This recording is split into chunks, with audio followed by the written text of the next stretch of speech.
You're listening to the Industry Alchemist podcast. The definition of alchemy is a seemingly magical process of transformation or creation. This podcast exists to hear the stories of entrepreneurs, business owners, and leaders doing just that in their industry. We hear about the journey of the brave souls carving a new path, moving their industry and our lives forward in a seemingly magical way. I'm your host, Matt Brower, co-founder and managing broker of Column Commercial Partners, helping companies save money on their real estate. Hello, and welcome back to another episode of the Industry Alchemist podcast. I am your host, Matt Brower. In this episode, I'm going to be speaking with Anne-Michelle Wand, and we're going to be learning about what she's creating in with her company, Passive Profit Partners. Anne-Michelle lived most of her life in the United States and now resides in Bocas del Toro, which is on the Caribbean side of Panama, a very popular place for many expats and tourists to soak up the island life, have incredible wildlife experiences, and enjoy the robust restaurant scene and nightlife. Having been in real estate and private equity for most of her career in the US, Anne-Michelle decided a few years ago to make the big jump to beach life in Panama and use her expertise to help others do the same thing. So let's jump right into it. First of all, thank you so much for being on the show and having this conversation, Anne-Michelle.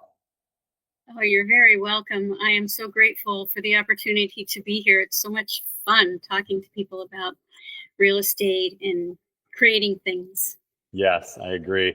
And so Anne-Michelle and I first initially met, what about maybe 2 years ago or so? One of her team members had reached out to me since I'm doing a development project on the Pacific coast side of Panama. And Anne-Michelle was looking to form some partnerships with others doing things in other areas of Panama. And, you had taken a trip over to Playa Now, spent a few days. We really got to know each other, sunk in deep, had some adventures, danced a little to the music down here, and the rest was history. Really? So I want to talk a little bit about your background, if we can start there. I know that, how long ago did you move to Panama? Well, I bought land here 25 years ago, 1999 and 2000, but did not move down. It was like a slow progression between 2000 and 2010 of living here part-time still in Colorado. And then we actually bought a house in Boquete as well and did a triad thing for a while. And then in 2010 decided to move to Bocas full time and, did the expat thing and sold the place in Boquete. Okay. And so for those that don't know, Boquete is another town in Panama, but it's in the mountains. It's actually where most of the fruits and vegetables that come all through Central America, but many other parts of the world, are grown. How did you choose, or why did you choose Bocas del Toro over Boquete? Well, I'm a water person, to be honest. I had a dream since I was a youngster about living in a cottage by the sea. I didn't know where it was going to be, but I tried a bunch of places, and this is where I ended up. Things came together just right with the many benefits of Panama, as you know. Yeah. And the stunning beauty here, whether it's in the mountains or the ocean, but it all came together, and I ended up in Panama. It's the choice above choices when you look at all the benefits here. Yeah, as I talk to more and more people about my project, I'm seem to be saying more and more, Panama is the new land of opportunity. I mean, it's just wild how much global press this place is getting, how many tourists are coming through, investors, people that are looking to just have a shift in their life as things get more and more uncertain wherever they are, So perfect. It's an emerging market. It's sort of like being, in the United States in the 50s when, it's like going back in time a bit when there was a lot of opportunity. And that's what I see in Panama, a lot of opportunity to fill gaps and create stunning lives, thriving lives for people. Yeah. And I'm not sure how many years in a row, you may know this statistic, but I think for several years in a row now, International Living magazine has voted Panama the #1 place to retire in the entire world.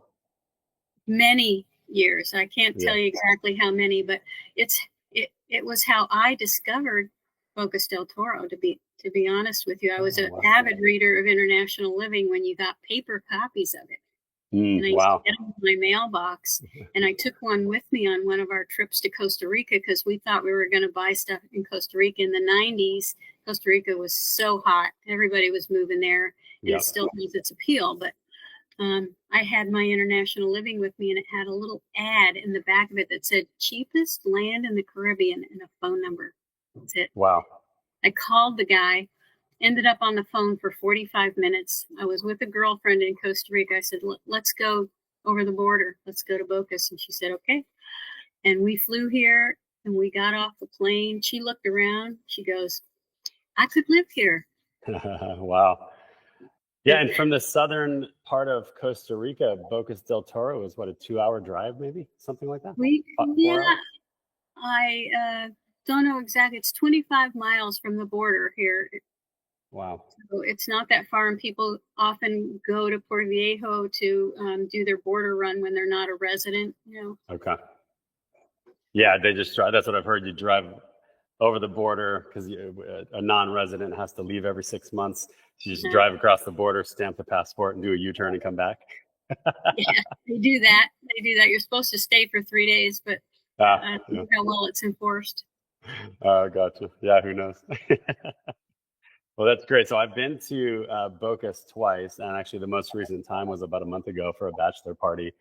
And Really? it's just we did a quick weekend in and out, and rented a villa in the Bluffs Beach area. And wow, incredible. Yeah. It's just insane how incredible this place is. And then all the islands everywhere. It's amazing. I know, it's exciting. And now that you say that, so the land that I got for my project is near Bluff Beach. Is it really? Oh my God. Walking distance to Bluff Beach. So the first time I went to Bocas was probably 2 years ago, 1.5 years ago. And my then girlfriend and I had, just had a great weekend there. And then when I was just there, being in the Bluffs area, I walked away saying, "Wow, I have an increased new respect for this place. It is just it's like Maui over there." It's come a long way for sure. Yeah. And I tell people when they want to visit here to find out what it's all about, stay as long as you can, at least 2 weeks minimum, because people will try to come for 3, 4, 5 days, and you cannot see all the beauty and all this place has to offer in that amount of time. It's just like dipping a toe in the water. So, you got to make an extended trip. There's 9 islands, and they all have a different flavor. Wow. So talk more about your project. So it's generally in that area on the main island. Well, I'm kind of known as a gap filler and an industry disruptor, and I like to do things that people haven't done before. And when you're talking about over 55 communities, like we have many of them in the States, where you can move to a place and have independent living, and you can have assisted living, and they have amenities that are included in your, it's not a membership, but when you live in the communities, you'll have pickleball, and you'll have transportation provided, and you'll have all kinds of meal dining options and medical facilities that you can take advantage of. And I think that as we age, we like a little more convenience like that, and there is nothing like it here in Bocas. Expats come, and they often come as retirees, and when they develop medical issues, some of them have to move away. They have to move to this. If they don't want to leave Panama, they move to Panama City, where they're closer to the big hospital, right? Or they go back to the States to deal with some of these things. And I thought if we could provide some innovative solutions where people could age gracefully and thrive in a stunning environment, and do it for half the price of what you can do it for in the States, because many people in the States cannot afford that kind of care. Right. And so they are choosing to age in their homes or a variety of options. But this is one option that would be an additional thing that would provide um, an innovative program for to thrive into your elder years and do it at half the cost of what it would cost in the States. So Yeah. that's just a piece of the idea, because we not only want to create a community for elders, but we want to have a place for their digital nomad children to come as well and enjoy, visit with their parents, or just stay for a few months and work. So my idea is that there's parents that come and discover Bocas and love it here, and then they don't want to be away from their family, so they encourage their kids to come down. The kids fall in love with it, they want to come down, or the other way around. The kids come down as a digital nomad and find out what a stunning place this is, and they want to bring their parents down. And I know several families that have done just that one way or the other, and formed these little family compounds, which are successful. But there comes a point where maybe the parents need a little bit more help than that, and it's not available here at this time. Right. Gotcha. Well, I got to tell you, like, I've been doing commercial real estate for 25 years in the United States, and assisted living, 55 plus communities. If they're structured in a certain way, we consider that to be commercial real estate. It's multifamily. Yes. This is one of the biggest industries, offering the largest returns of any asset class in commercial real estate. And this is like widely known across the industry. So you are very smart to be looking to create that down here, because you're right, I'm not aware of any down here. There are a few but they're all only have been here like there's one in Panama City, an American company that came down and I did some units in Panama City. Okay. I have a friend who's in Volcan that is building an assisted living facility. So there's a few, but it's very at the very edge of just starting down here, because traditionally Panamanians would care for their folks in their homes.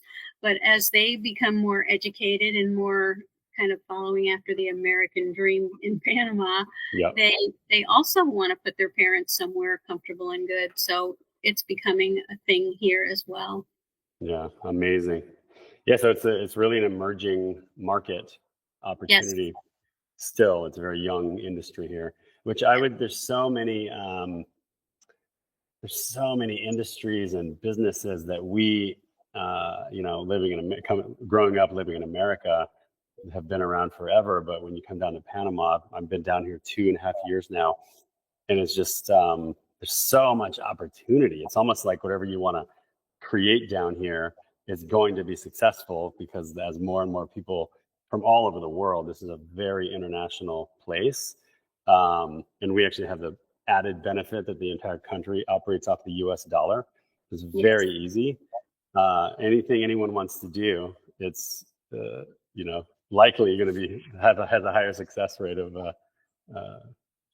higher rate of being successful. So yeah, as long as they know how to run a business, I think that you're right. They do have a higher success rate here because of the opportunity factor.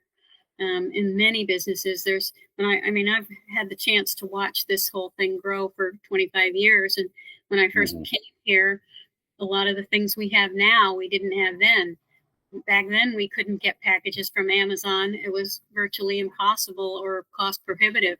Now we have post office boxes that you can get here, like a mailboxes, etc. type thing, or a freight forwarding office, and you can just order from Amazon, have it shipped to Miami to their forwarding office, and it gets forwarded to Bocas or to any other part of Panama in a week or so for a small extra fee. And people are using the heck out of it. Even Panamanians, I see them in the post office picking up their packages from Amazon. Yeah, I'm guilty. We all are.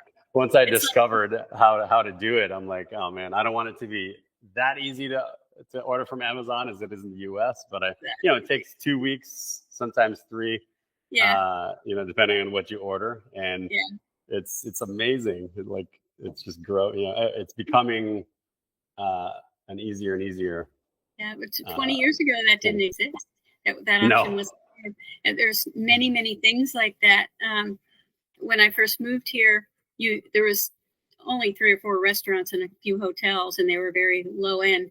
And every restaurant you got served cabbage salad because you couldn't grow lettuce here. And they didn't really import those kinds of things then, even though they did ship things from Panama City. Yeah. So as the expat community grew here and there was a demand for more and better food, they started growing it, doing greenhouses in Boquete area up in where they grow the food basket part of Panama, and then shipping it down by land and by ferry to Bocas.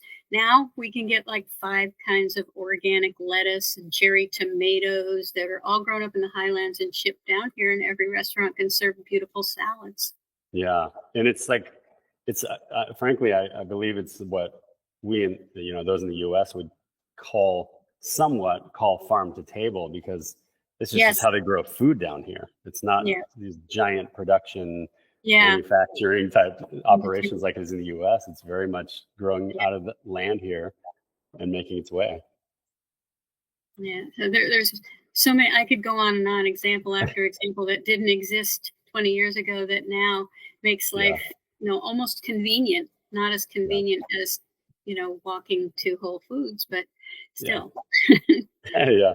What would you say your favorite thing is about Bocas del Toro? Oh, I don't know. Caribbean? Down to one. What beats sitting on your deck, looking out at Caribbean crystal clear blue water, feeling the waves just come in at you, feeling that flow and the breeze that cools you to a nice 82 degrees. What could be better than that? Yeah. Wow. Sipping on your coffee in the morning or a Mai Tai in the afternoon. Yep. Incredible. Let me ask you a couple questions that I have gotten from friends or people that I've spoken with generally about Panama and doing construction in Panama. Now that you have gone through the process of building a property here, I'm sure that you've learned a lot through that process. One of the questions I get a lot is, wow, it must be really difficult to build a good team of skilled laborers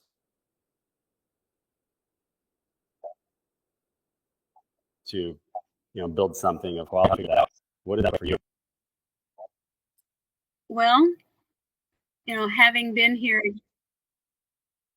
how do you manage having been here a long time and having been in the real estate business, because I had a franchise for 10 years and I helped many people buy and sell properties, some of them twice, and also learn the ropes on who the good lawyers are, who the good contractors are. And that changes from year to year too, because some people start out as good and then deteriorate over a few years, and you've got to keep abreast of all that.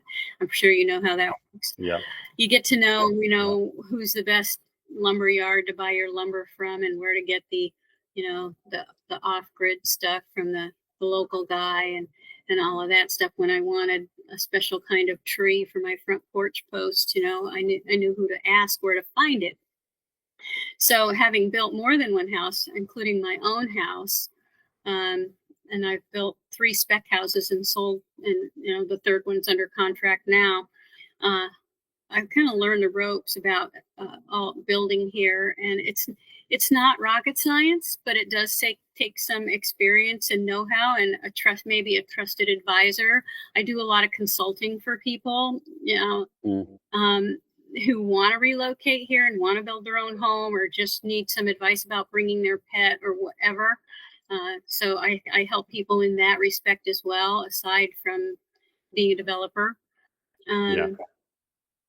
And what I think we're moving into in the future here is, now there are opportunities that didn't exist 20 years ago for modular type homes and green sustainable homes that you can have, packed flat on a truck and ship it here, and then erect it on your foundation faster and less expensive than stick built. And that's probably what my next project will incorporate into it, is stuff like that.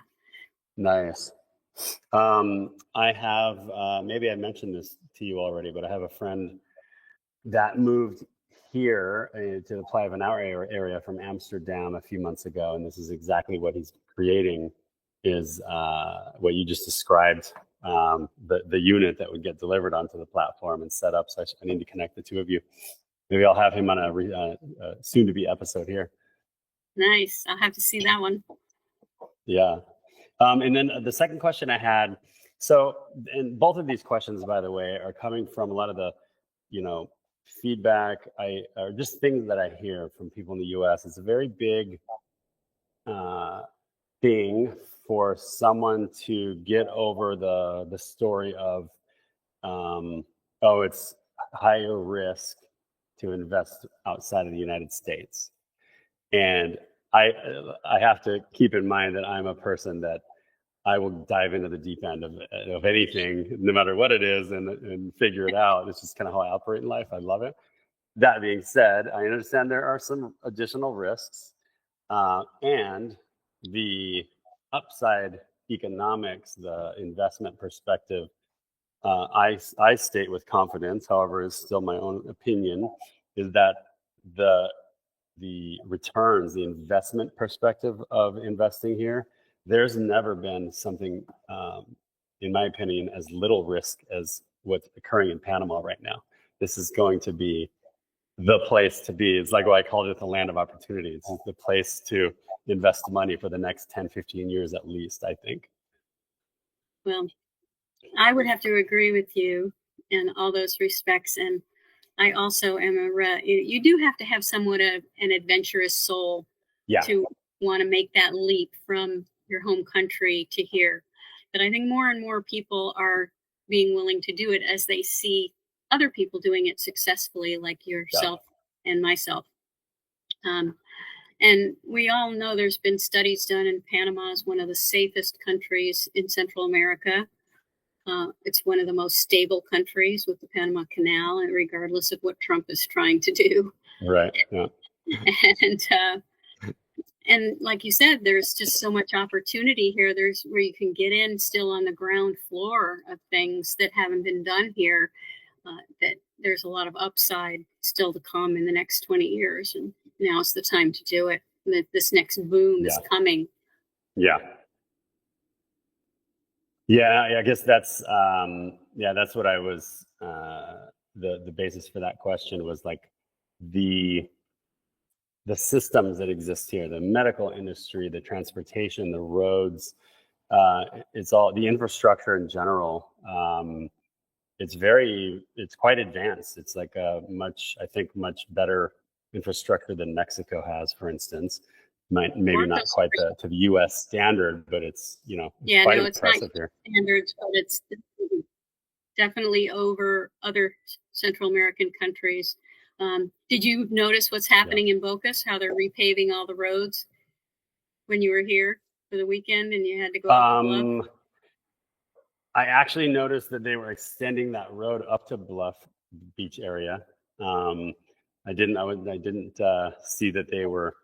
Well, they allocated millions of dollars to improving the infrastructure here. So they tore up all the old roads, which were in poor condition anyway, replaced all the drainage swales and sewers and septic stuff underneath the streets. And then now they're repaving all the streets with sidewalks and bike paths. Then they're going from Bocas Town to Bluff and Bocas Town to Drago with that. And it's all in mid-process about now. So this place is going to take off. Yeah, I have no doubt. So I want to get a deeper understanding of what drives you. I guess the way I'll put it is, I know you and I connected deeply, and we really got to know each other quite well when we spent those few days together.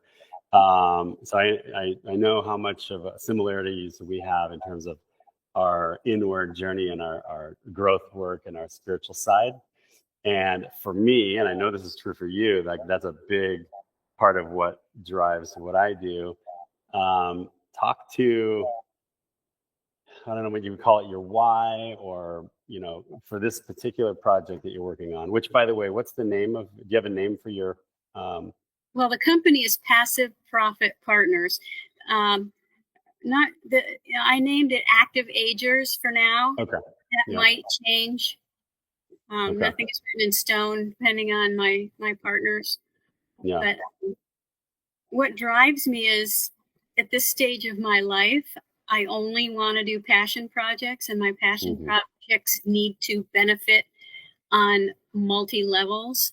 So creating safe, clean, innovative housing for people has kind of always been my jam, but doing it on a bigger level, in a multi-unit level, will create a bigger impact on this community in terms of bringing business here, in terms of employment, in terms of having happy long-term residents, and creating high returns for the investors. So it's got a ripple effect, and if the community thrives, then that ripples out again to the whole country of Panama, and eventually to the world. And that's kind of my goal, my why anymore, is just creating ripple effects that are good for the planet.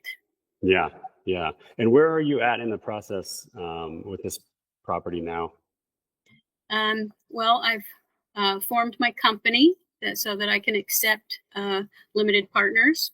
I am in process of opening the bank account right now.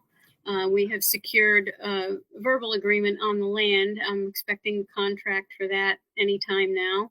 Incredible. Yeah, so we're making good progress. It's been since I got serious about focusing on it, it's been about a year, maybe. Basically, I was just getting started when I met you. Yeah. I didn't really have anything done or any. But now I think it's moving along nicely, and we may end up doing a parallel one up in the Boquete area along with Bocas if the funding comes across. Right. I mean, I think one would fit very well in the Playa Venao area as well. Petití, in that area. Well, we may want to do multiple ones in Panama, depending how this one goes. Yeah. The idea with Loki is to have a global network of these communities, and they'll be in the United States, they'll be in Panama and other countries. And if you become a member of our community, per se, it can be on the investor level, or it can just be on the resident level, and anywhere in between. You can stay in any one of our facilities worldwide that get built. There's only a few built now, but in the future there'll be more. Yeah. Okay. And you mentioned earlier that you're in the process of raising capital. You're still looking for limited partners? I am in the process of raising capital and talking to investors weekly about this project. So yes. Yeah. And then are you to the point yet where you would have info to send to potential buyers if they're just looking to buy a home here, and either for a second home or to look to retire? Generally, if they're just looking for a second home or to retire, I do a consult, a phone consult similar to this, and I'll give them 30 minutes for free and answer any questions they have about anything about Panama, buying, relocating, anything that I have knowledge about. After that, I charge $300 an hour to consult with them, and I can do it all the way through purchasing of a property or whatever they'd like. Okay. Yeah, and I mean, this is such a key role too, because for an expat to look to relocate from from one country to another, there's so many unknowns. And I did not have a relocation consultant, which is the services you're talking about, and it was quite a trip. Yeah, you make mistakes, right? And I can save people Exactly. those. What's the easiest way to get your pet here? So many people want to bring their pets, and it's entirely doable. Yeah. Okay. And then, so if somebody wants to learn more about the capital raise and what's the investment opportunity, and where can they find you? I think probably the best way to get in touch with me is to connect with me on LinkedIn. Anne Michelle Wand, and the company page is Passive Profit Partners, and all my contact information is there. I have a website that explains the basis of what I'm trying to do with the active agers and intentional living communities. It's www.passive-profit-partners.com. So you can go there to get an overview. And then if you want to book a consult with me, I'm happy to talk further and send you. I have a business plan and I have studies and all kinds of things, like information I can send you if you're interested in being an investor. And if you're just interested in talking about, other things in Panama, I can help with that too. Amazing.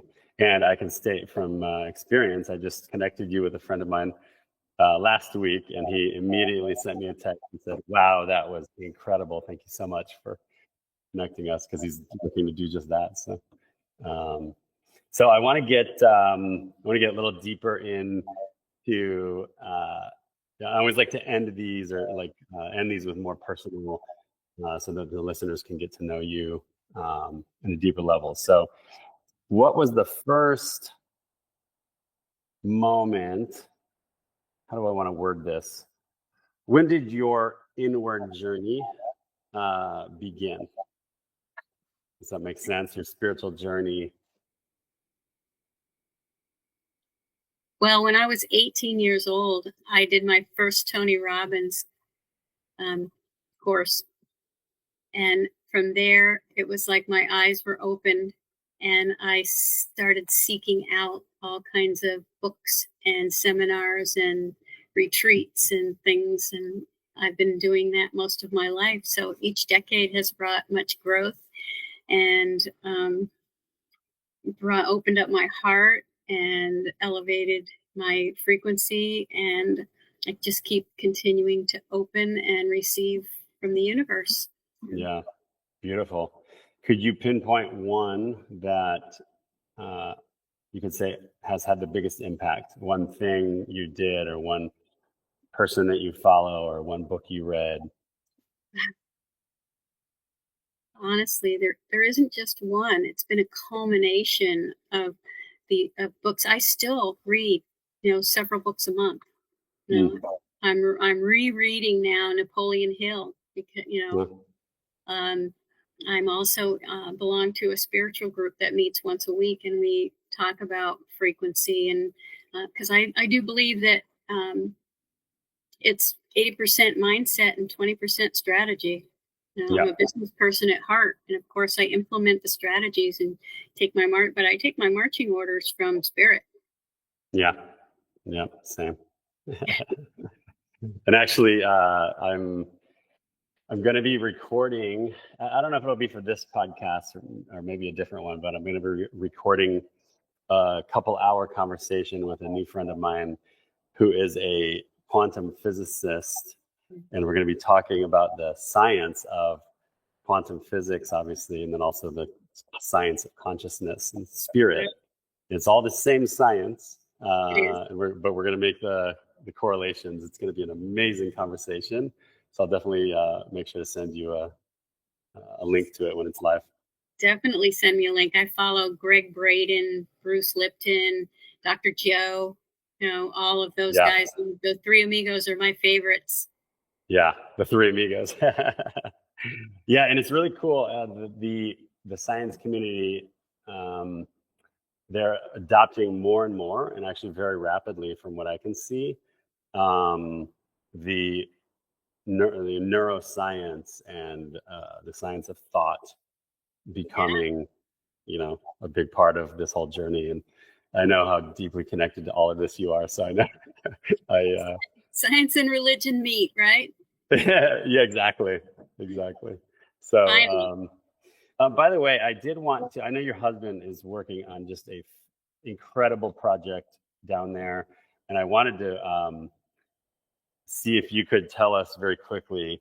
I mean, he's just saving the globe type of thing. So, can you tell us very briefly what he's working on? And I know he's a huge passion for it, what you guys are doing down there. Yes, he has a huge passion for this, and both of us just want to do good, provide value in any way that we can. So what he's doing, he has a company called Caribbean Coral Restoration, and it's a nonprofit, a 501c3 that's formulated in Colorado, and then it funds, that 501c3 funds Ayuda a la Tierra here in Panama, which is a company that, again, it's a mirror of Caribbean coral. And what he does is twofold. He started out actually trying to restore coral, but what it's turned into is providing a seed bank, because the environmental issues and the pollution, the warming, and all of that stuff is creating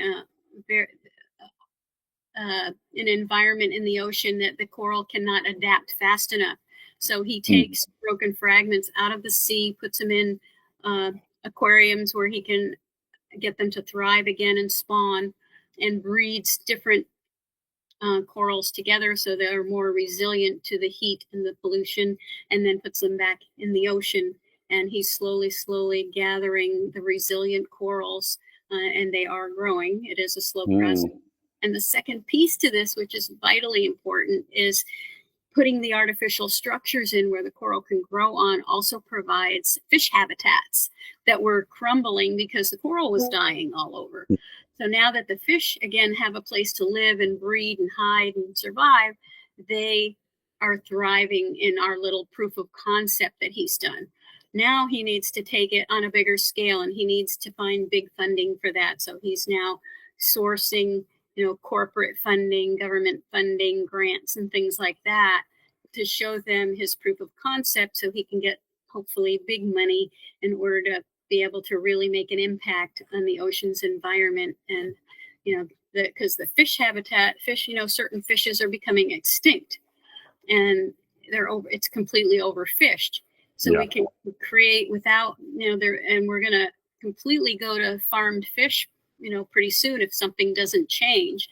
So this creates an environment in the ocean that people can actually put in their front, if they live on the ocean, in their front yard, shall we say, and create a place for the fish to live and grow and be protected, where they can actually have babies and carry on for generations. Where the locals here need to be educated, and he employs indigenous people who bring that back to their villages about the knowledge of, if they let the fish get to maturity instead of killing them all, they'll have fish for their grandchildren thing. So it's a combination of education and an internship program for both locals and interested marine biologists, and then an actual practitioner of putting stuff in the ocean and monitoring it and keeping track of the data and seeing where that can take us. Wow. Yeah. So, 95% of the listeners of this show are business people, business leaders, from a lot of them in Colorado, but a lot all over the U.S. and some international. So if any listeners want to get involved in that cause and or invest for some, I'm sure, pretty nice returns on some real estate in Panama, you know where to go. Call Ann Michelle. So Doug's website is loveforthesea.com, and you can donate right on the website. Incredible. And we'll put links to your project and Doug's as well when we post this. Okay. So make it easy. But yeah. Well, I very much appreciate. One more question. My favorite one. And you've probably heard this question before. Maybe I've asked you this. What is your superpower? I'm a connector. Right? Okay. I create relationships between people, for myself, building teams, and for other people. It just naturally comes to me. I love relationship and creating that relationship that's beneficial for all. Nice. And so you have a pretty good sense of what people do and what they are looking for or need, and being able to fit those people together for mutual benefit. Yeah. Wow. Amazing. What a talent. Ask cool. David. Say that again? I said, ask David. Yeah. Oh, yeah, because all the support you provided him. That's great. Well, and Michelle, thank you so much for your time. I want to get back over to Boca soon, or get you back down to Playa Banal soon. I just love being around your energy, and you have such a huge heart, and everything you do, you just so heart led, and it's just beautiful to be creating with you and collaborating with you. So thanks for being on this show again. Well, I am honored to spend time with you in this way, and I do hope to see you in person again soon. Yes, absolutely. Well, I will let you get back to it. Thanks again. Thank you. Bye. Bye.